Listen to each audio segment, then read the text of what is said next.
কাউকে পিআর বানায় lady superstar, তো কাউকে জনপ্রিয় করে তোলে স্কিল। কেউ গৃহপ্রবেশে শুধু হেঁটে চলে বেড়ায়, তো কেউ অভিনয় দিয়ে জিতে নিয়ে যায় দিল। নমস্কার and welcome to thrash out, এবং আজকে আমরা কথা বলবো স্বার্থপর নিয়ে।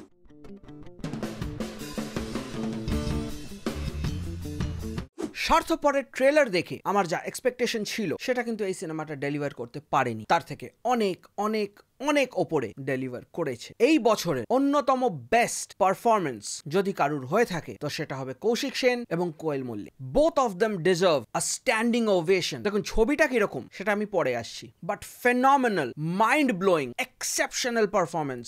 জেনারেলি আমি এতটা সুখ্যাতি কারুর করি না। কৌশিক সেন কোয়েল মল্লিকের অনবদ্য কেমিস্ট্রি, কোনোভাবেই এনারা রিয়েল লাইফ দাদা বোনের থেকে কম নয়। কোনো পিআর স্টান্ট লাগেনি, থিয়েটারে লোক অ্যাকচুয়ালি হাততালি দিচ্ছিল এবং আমার গিন্নি তো রুমাল বার করে কেঁদেই যাচ্ছিল। তো এটাই বোঝা যায় যে একটা সিনেমার কতটা ইম্প্যাক্ট। যারা বলেন আমার কোনো সিনেমা ভালো কেন লাগে না, কারণ আমি এই সিনেমাগুলোর জন্য ওয়েট করি। যেরকম সুন্দর গল্প, সেরকম neat and clean screen play, কোথাও ন্যারেটিভ থেকে ডিভিয়েট করে না। প্রত্যেকটা ক্যারেক্টারের প্রপার মোটিভেশন আছে তাদের অ্যাকশনস এর পেছনে, এবং the film shows proper character development. মানে ছবির প্রথমে যারা যেরকম ছিল, শেষে গিয়ে তাদের মধ্যে অনেক পরিবর্তন ঘটে এবং সেগুলো প্রত্যেকটা জাস্টিফাইড এবং রিয়েলিস্টিক। হ্যাঁ, এটা কিন্তু টিপিক্যাল বাংলা সিনেমা যেরকম জনারে হয় বা যেরকম পেসিং এ হয় ওরকমই সিনেমা, কিন্তু তার মধ্যেও দিস ওয়ান শাইনস। ছবিটা কি ফাস্ট? না। ফাস্ট হওয়ার কি প্রয়োজন ছিল? না।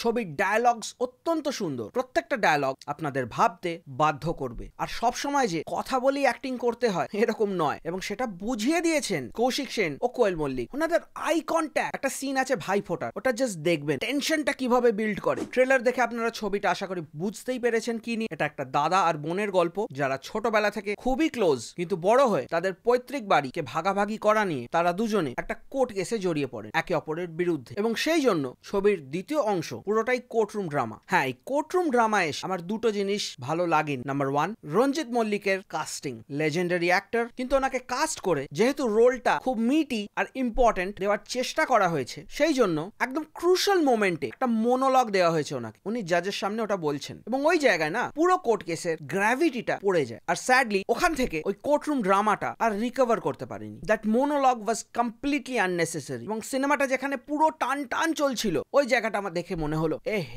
এ তো পুরো তীরে এসে তরি ডুবলো, যাকে বলে কার্ডিনাল সিন। এত ভালো ছবি ওই ছোট্ট একটা ব্ল্যাক স্পটের জন্য পারফেক্ট হতে পারলো না। বাট নেভারদালেস বাকি প্রত্যেকটা আসপেক্ট থেকে সিনেমাটা ব্রিলিয়েন্ট। হ্যাঁ, আরেকটা ছোট্ট গ্রিভান্স আমার রয়েছে, camera work would have been much better। Camera work যদি আরো সিনেমাটিক হতো তাহলে আর কোনো কথাই হতো না। অনেক জায়গায় শেকি হ্যান্ডহেল্ড শটস রয়েছে। আমি বুঝতে পারছি যে এনারা কোর্ট সিন গুলোকে খুবই লিমিটেড ইনফ্রাস্ট্রাকচার দিয়ে শুট করেছে, তাই স্টিল আমি ওগুলোকে ওভারলুক করছি। এবং যে দু তিনটে ফ্লজ এর আমি কথা বললাম ওগুলো বাদ দিল এই সিনেমাটা এই বছরের one of the finest products. Writer Sandeep Bhattacharya এবং ডিরেক্টর অন্নপূর্ণা বাসু, এনারা স্ক্রিনে একটা ম্যাজিক ক্রিয়েট করতে সক্ষম হয়েছে, এবং এটা কোনোভাবেই সম্ভব হতো না without the ground breaking performance by Kaushik Sen and Koel Mallick. আমি জানি কোয়েল মল্লিককে প্রচুর লোক ট্রোল করে, but trust me, she has a lot of potential. Sadly ওনার choice of films kind of a hit and miss হয়ে যায়। তো ওভারঅল আমি স্বার্থপরকে 7.5 দেবো out of 10। On this note I would like to end this video. এই ভিডিওটা যদি আপনাদের ভালো লেগে থাকে তাহলে একটা লাইক, শেয়ার আর সাবস্ক্রাইব করে দেবেন।